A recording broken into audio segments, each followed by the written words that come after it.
Pada zaman yang modern ini, kita pasti sudah kenal dengan kata politik. Tak jarang kita melihatnya di sekitar kita, di sisi jalan, di berita televisi, Opening statement. Here is Vice President Nixon. Mr. Howe, Senator Kennedy, my fellow Americans. maupun di koran-koran. Politik sudah menjadi bagian yang sangat vital dalam kehidupan sosial manusia di seluruh dunia, termasuk tanah air kita, Indonesia. Dan salah satu kegiatan politik yang sangat populer di masyarakat Indonesia adalah pemilihan umum atau pemilu yang diadakan 5 tahun sekali, di mana para rakyat memilih seseorang untuk mengisi jabatan politik di Indonesia, terutama jabatan presiden. Karena kepentingan masalah HAM seperti tadi yang saya jelaskan di dalam statement awal saya, itu bukan masalah hak asasi manusia secara individu, tetapi hak asasi manusia sebagai bangsa juga.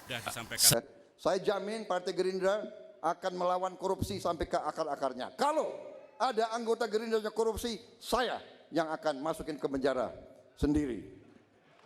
Waktunya masih ada, akan dimanfaatkan. Kita tahan.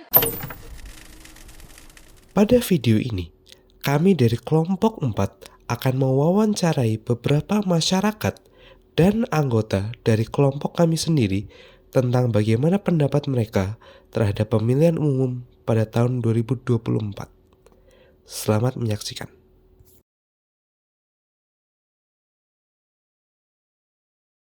Selamat sore, nama saya Stefanus Tias. Mungkin perkenalan dulu. Dani. Oke. Saya punya pertanyaan, Pak. Bagaimana pendapat Anda tentang debat presiden tahun ini? Tahun ini menurut saya tuh kurang begitu memuaskan, karena jawabannya sama pertanyaan itu banyak yang nggak nyambung, nggak ngejalur. Terus banyak, bukannya ini pendapat gimana itu, sekarang banyaknya saling serang, bukan mengadu gagasan, ngadu gimana, malah saling kadang-kadang ke personal lah itu serangnya. Ya, Oke. Terima kasih Bapak, terima kasih banyak Pak. Itu aja. Pendapatnya. Itu saja. Ya, Terima kasih. ya. Saya Aura, izin bertanya, bagaimana pendapat Bapak terhadap kampanye tahun ini jika dibandingkan dengan kampanye yang tahun lalu? Mungkin tahun ini lebih berwarna. Tahun sebelumnya kan cuma 2 paslon, sekarang menjadi 3 paslon. Terus apa sih harapan Bapak untuk Indonesia ke depannya? Harapan saya sebagai masyarakat, semoga yang menjadi presiden sekarang bisa memajukan Indonesia lebih baik lagi, mementingkan masyarakat dan pendidikan di Indonesia. Segitu aja, makasih Pak.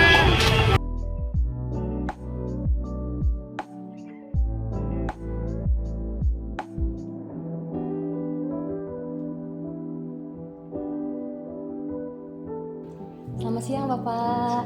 Ya, kali ini saya ingin mewawancara Bapak, apakah berkenan? Dengan senang hati. Ya, terkait dengan situasi politik menjelang pemilu, tentunya sekarang sedang ramai ya Pak ya, ada caleg, cawapres dan yang lain-lainnya. Tentunya dengan berbagai model kampanye yang berbeda juga. Bagaimana pendapat Bapak mengenai model kampanye yang digunakan oleh cawapres dan cawapres? Baik, tentunya kita semua sudah mengetahui ya, bahwa pemerintah dalam hal ini Komisi Pemilihan Umum sudah menyusun suatu regulasi tentang bagaimana penyelenggaraan pemilu yang akan dilaksanakan di tahun 2024 ini. Ya. Tentunya di sini sudah sangat jelas tentang metode-metode apa yang bisa dilaksanakan pada saat pelaksanaan seluruh rangkaian pemilihan umum ini, khususnya terkait dengan kampanye. Apa-apa yang boleh dilaksanakan dilaksanakan, apa-apa yang tidak boleh dilaksanakan, semua sudah teratur rapi dalam undang-undang tentang pemilihan umum ini.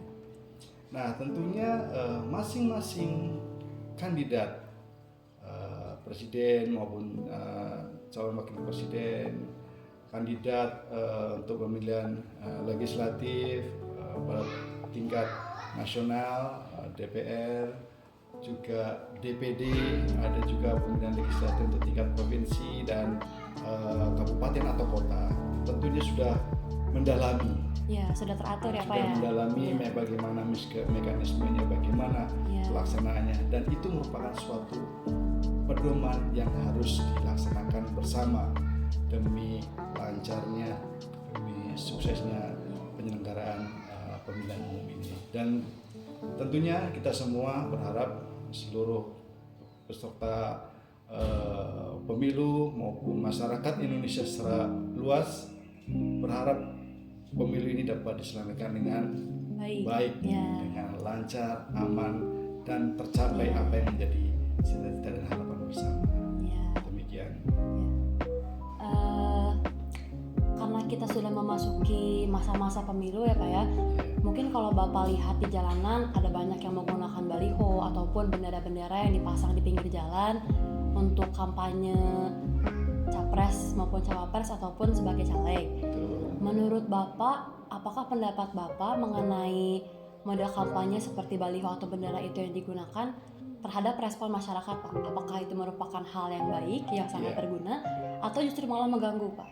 Iya, memang dalam kondisi sekarang ini ada yang pro dan ada yang kontra. Yang pro melihat bahwa dengan memasang baliho ini maka seorang kandidat akan mudah dikenali wajahnya melalui baliho-baliho yang terpasang di tempat-tempat strategis oleh masyarakat umum yang melalui jalan tersebut. Tetapi di sisi lain juga ada semacam kalau kita bisa sampaikan kritik bahwa pemasangan baliho itu sebagai alat peraga kampanye dapat boleh dibilang membuat suasana keindahan kota sedikit terganggu. Tata tertib terganggu. Jalan misalnya jalan yang rapi, terpasang bendera-bendera partai politik. Tetapi kita juga harus memahami bahwa memang itu diatur dalam sistem penyelenggaraan pemilu, masih diatur. Tentunya bagaimana kita merespon sebagai pihak yang memasang baliho mungkin bisa menempatkan di tempat-tempat yang strategis tetapi aman, tidak mengganggu kepentingan masyarakat ya Pak ya. Tapi di sisi lain juga target bahwa figur yang dipromosikan dalam baliho itu ataupun partai politik yang dipromosikan di dalam bendera-bendera partai yang terpajang di sepanjang jalan protokol maupun jalan-jalan nasional ataupun jalan kabupaten lainnya itu juga tidak mengganggu ketertiban masyarakat. Nah, oleh karena itu merupakan sesuatu yang tidak dilanggar, sesuatu hal yang diatur dalam peraturan penyelenggaraan pemilu, maka mari kita sama-sama menjaga supaya di sisi lain promosi figur partai politik maupun pejabat yang akan dipilih nantinya tetap berjalan ya Pak ya. Berjalan, di sisi lain ketertiban masyarakat, keamanan masyarakat, kenyamanan masyarakat tetap terpelihara. Di samping juga kita mengetahui bahwa saat ini kondisi nasional sudah diwarnai dengan perkembangan teknologi yang demikian besarnya. Media sosial dapat digunakan, berbagai macam platform yang bisa kita gunakan. Dan apabila kita menyimak seseorang ataupun partai politik menyampaikan visi, misi, gagasan kemudian jati diri mereka ataupun jati diri partai politik yang menaunginya, tentu akan langsung berhubungan dengan masyarakat. Kita bisa melihat tanggapan-tanggapan yang ada di bagian bawah dari media sosial yang ada itu, semua apa-apa bisa digunakan, sehingga di situ akan terjadi suatu interaksi dengan penyampaian visi, misi, program dan lain sebagainya terkait dengan pemilu. Peserta pemilu maupun partai politik yang menaunginya dapat mengemas sedemikian rupa untuk bisa menarik berbagai kelompok masyarakat yang berbeda. Ada kelas boleh dibilang umur ya sudah tua, ada umur masih produktif, ada yang boleh dibilang anak-anak muda, generasi Z dan lain sebagainya. Nah, itu tentu membutuhkan suatu mekanisme yang berbeda. Nah, bagaimana itu kreativitas yang sangat penting di situ, kemudian bisa langsung berinteraksi. Apabila komentar dari masyarakat umum melalui media sosial itu positif, berarti itu tandanya visi, misi, program dan pribadi dari personil calon itu sendiri maupun partai yang menaunginya diterima baik oleh masyarakat. Tapi di sisi lain apabila ada yang komentar yang tidak mendukung atau bagaimana, kita bisa melihat sebagaimana seproduktif apa pendekatan yang dilakukan melalui media sosial. Tapi secara langsung bisa kita melihat korelasinya, hubungan antara bagaimana penggunaan alat komunikasi, alat peraga kampanye melalui baliho, bendera dan sebagainya, juga melalui pendekatan melalui media sosial yang ada. Demikian yang bisa kita gali lebih dalam. Jadi kesimpulannya sah-sah saja ya Pak untuk menggunakan baliho maupun bendera dalam model kampanye gunakan. Terkait dengan visi misi dari Capres dan Cawapres, apa pendapat Bapak mengenai debat Capres dan Cawapres yang baru saja terjadi kemarin? Baik, kalau kita bisa melihat bahwa program debat itu merupakan suatu program yang sangat baik, di mana para kandidat bisa menyampaikan visi, misi, program-programnya dan lain sebagainya yang bisa meyakinkan masyarakat bahwa kami hadir, partai kami hadir untuk mewujudkan kepentingan masyarakat, untuk mewujudkan Indonesia yang lebih maju. Oleh karena itu dalam segala bentuk apapun itu, khususnya melalui debat, kita selalu berusaha untuk mengambil sisi-sisi positifnya, bagaimana program-program yang disampaikan, visi dan misi yang disampaikan, apakah itu relevan dengan kebutuhan masyarakat Indonesia saat ini. Kita perlu menyadari bahwa kebutuhan masyarakat Indonesia yang begitu jumlah penduduknya sangat banyak, 270-an juta, tentu tidak bisa mengakomodir satu persatu, tetapi secara umum bisa dipetakan kebutuhannya apa, yang mendasar, kebutuhan yang lainnya seperti apa, sehingga kedepannya masyarakat dapat disejahterakan, tujuan nasional dapat kita capai bersama. Seperti yang mungkin Bapak ketahui bahwa Indonesia sekarang masih dalam posisi negara maju ya Pak ya, belum menjadi negara berkembang. Menurut Bapak, apa yang sebaiknya dimiliki oleh seorang presiden agar dapat menjadi presiden yang baik, maupun dari sikap ataupun visi misi yang harus ia jalankan untuk kedepannya?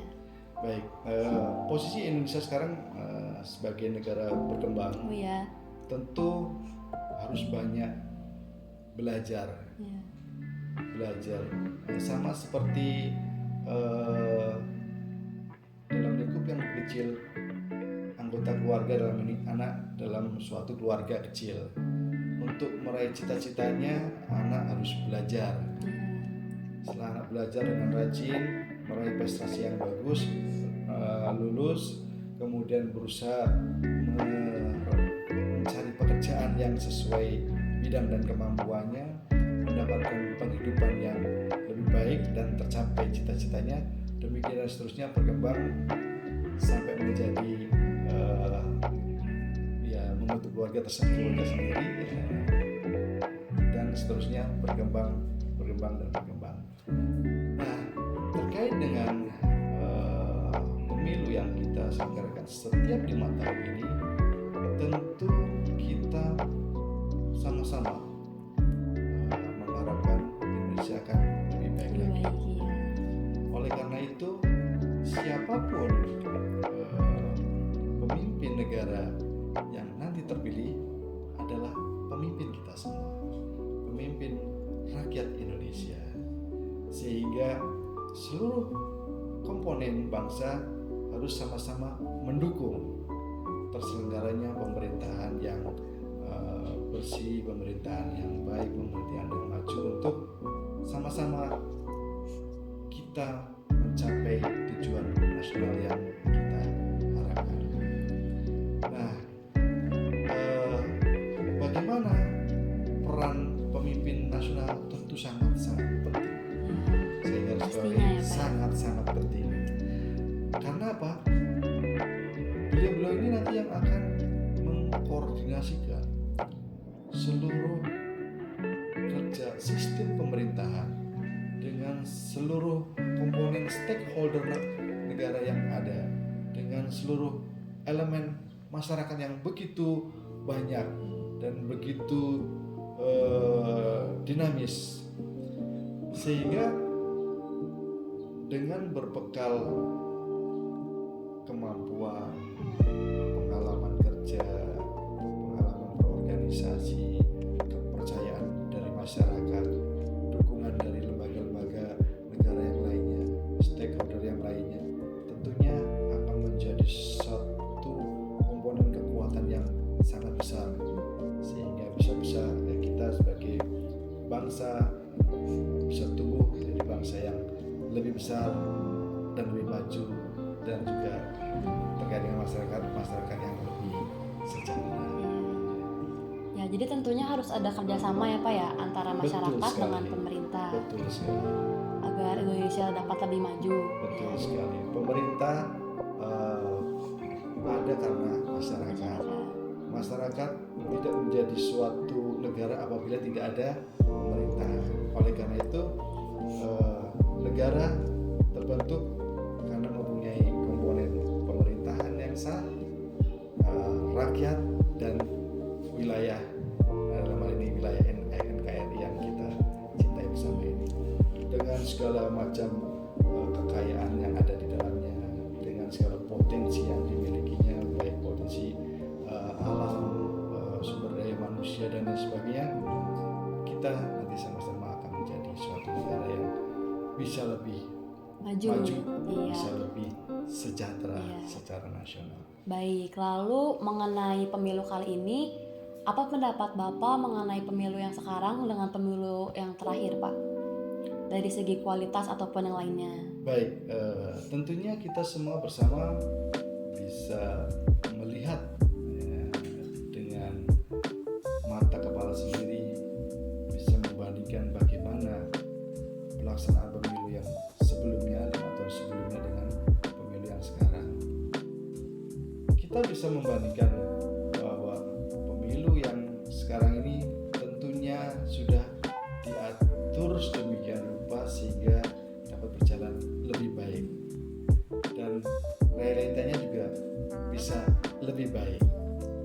Apabila sebelumnya banyak terjadi pengerahan massa yang begitu besar, yang berpotensi terjadi boleh dibilang pelanggaran terhadap ketertiban masyarakat karena mengganggu ketertiban masyarakat yang lainnya, potensi-potensi kerawanan yang lainnya.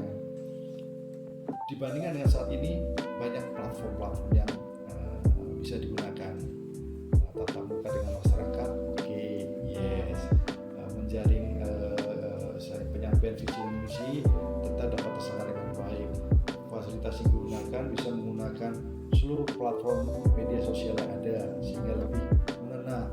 Pada saat yang bersamaan saya membuat suatu mudahnya saya membuat suatu konten dengan narasi yang menarik. Ini saya akan tunjukkan kepada generasi muda. Saya bikin sesuatu yang menarik. Begitu saya broadcast sekali, itu sudah langsung menyebar kemana-mana. Tapi sangat berbeda apabila saya harus menyampaikan visi dan misi. Saya harus boleh dibilang seperti artis gitu, manggung di suatu tempat, menyampaikan orasi, menyampaikan visi misi dan program.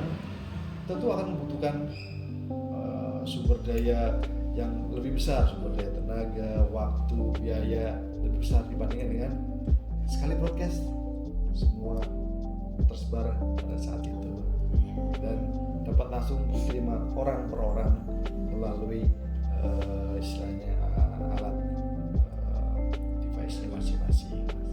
Ya. Lalu apa harapan Bapak untuk Indonesia ke depannya terlepas dari siapapun capres ataupun cawapres yang terpilih? Ya, kita semua pasti menginginkan suatu kondisi yang lebih baik, lebih maju. Setiap generasi siapapun presidennya selalu kita melihat ada kemajuan di situ. Nah, ini merupakan suatu progres kehidupan bahwa negara dan bangsa Indonesia ini tumbuh dan berkembang. Tidak hanya dari sisi jumlah penduduknya saja, tetapi juga kualitas penduduknya. Kalau kita sekarang ini bisa melihat bahwa generasi muda lebih cerdas daripada generasi kami ini yang tua, yang kadang contoh mudah saya mengenal komputer waktu SMA. Anak-anak sekarang SD pun sudah mengenal ada pelajaran komputer TIK ya Pak ya, TIK, informatika. Nah, pelajaran kemampuan bahasa ada sehingga kita bisa menggali ilmu pengetahuan dari berbagai sumber bahasa. Nah, tentunya hal inilah yang menciptakan generasi sekarang jauh lebih baik dari sebelumnya. Dan tentunya harapan kita ke depan Indonesia akan lebih baik, lebih maju, lebih berkembang. Baik, mungkin apakah ada satu atau dua saran bagi masyarakat di luar sana agar dapat menentukan pilihannya dengan tepat, Pak? Baik, kita harus menyadari bersama bahwa siapapun kandidat yang kita pilih itu sudah menyampaikan visinya, misinya, program kerjanya dan lain segala sesuatunya yang bisa dijadikan pedoman bagi masyarakat untuk memilih pasangan yang sesuai. Nah, oleh karena itu mari kita sama-sama memanfaatkan peluang yang baik ini untuk pada hari yang sudah ditentukan kita menggunakan hak suara kita untuk memilih calon pemimpin bangsa, calon perwakilan kita di lembaga-lembaga legislatif maupun DPD untuk sama-sama menjadi orang-orang yang kita percaya demi kemajuan bangsa dan negara kita ini. Negara ada karena pemerintahan yang sah, karena masyarakat, dan juga karena wilayah NKRI yang kita cintai ini bersama. Oleh karena itu, kita harus mewujudkan pemilu yang damai, pemilu yang baik, pemilu yang berkelanjutan untuk pembangunan nasional negara kita cintai ini. Demikian pesan saya. Ya, tentunya mau siapapun capres atau cawapres yang dipilih merupakan pilihan yang terbaik ya Pak ya. Betul bagi sekali. masing-masing individu. Ya, dan pastinya harus ada kegiatan yang saling mendukung antara masyarakat dan pemerintah untuk mewujudkan Indonesia yang lebih baik ya Pak. Mungkin sekian sesi wawancara kali ini. Mohon maaf apabila ada kesalahan kata ataupun perilaku. Terima kasih atas waktunya Pak. Sama-sama. Semoga bermanfaat bagi kita semua. Iya. Terima kasih.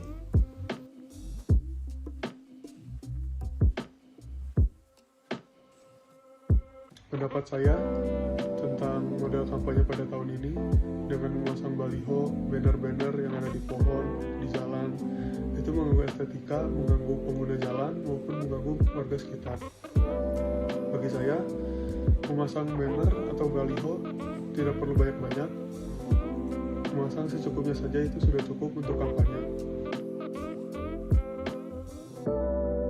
Jadi menurut saya tentang debat Capres-Cawapres 2024 ini menurut saya kurang berbobot dikarenakan yang diserang ada beberapa paslon yang menyerang personal paslon lain dan bukannya gagasan seperti debat-debat yang lain. Mungkin memang benar jika memang debat itu bisa menyerang personal orang tersebut. Tapi ada beberapa paslon yang hanya menyerang personalnya saja tanpa melupakan esensi dari debat ini. Dan menurut saya debat ini topiknya kurang persiapan dan kurang matang. Jadinya mungkin banyak kekurangan menurut saya di debat tahun 2024 ini. Terima kasih. Menurut saya, Capres itu harus mendengarkan masyarakat Indonesia dan tidak melupakan kebutuhan-kebutuhannya. Nah, selain itu, Capres itu juga harus memajukan ekonomi agar kesenjangan atau celah antara masyarakat kaya dan masyarakat miskin itu semakin kecil. Nah, dengan kecilnya celah tersebut, maka masyarakat Indonesia akan semakin sejahtera. Nah, selain itu, Capres juga harus dalam tanda kutip memintarkan Indonesia dengan membangun sekolah di wilayah-wilayah yang terpencil dan meningkatkan kualitas dari sekolah-sekolah tersebut.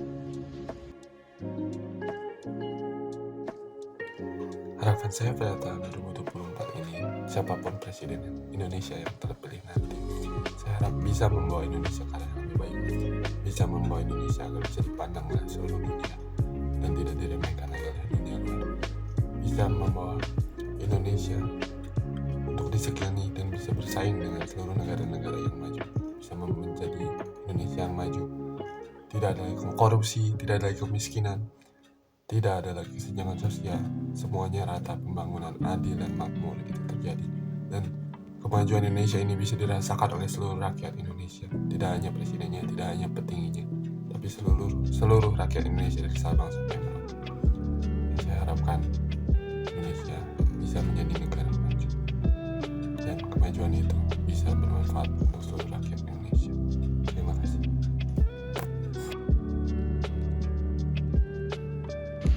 Menurut saya, upaya yang dapat dilakukan masyarakat agar dapat memilih capres pilihannya dengan tepat adalah dengan mengikuti kegiatan debat serta kampanye. Karena pada kesempatan itulah masyarakat dapat menilai bagaimana cara capres berkomunikasi, cara pandangnya terhadap berbagai aspek kehidupan, cara pandangnya terhadap masalah, serta bagaimana pemecahan masalahnya. Selain itu, pada kegiatan tersebut juga dapat terlihat visi capres bagi Indonesia ke depannya. Selain itu, masyarakat juga harus mengamati riwayat hidup capres, pencapaian politiknya, serta nilai-nilai yang dianutnya. Dengan itulah masyarakat dapat dengan tepat memilih pilihan capres yang sesuai dengannya. Kalau menurut saya, ada sih beberapa hal yang harus dimiliki oleh seorang capres atau cawapres untuk menjadi seorang presiden yang baik. Yang pertama tentunya adalah komitmen ya.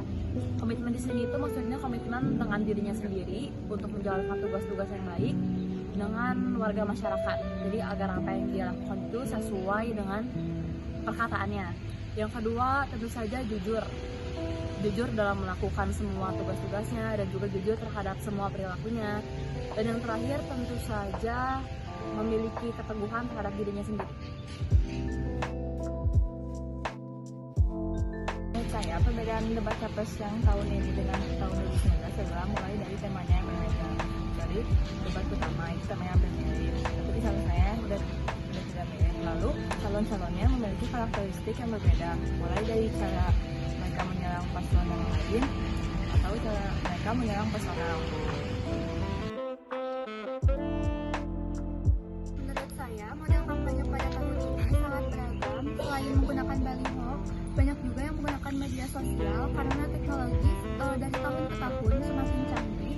Banyak juga yang menggunakan TikTok untuk live dan banyak juga konten-konten yang mengkampanyekan dirinya sendiri.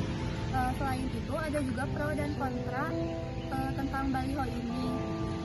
Pro-nya karena emang bisa mengkampanyekan juga memperkenalkan visi misinya, dan kontranya juga karena baliho ini pun bisa mengganggu kenyamanan dan keestetikaan di jalan raya.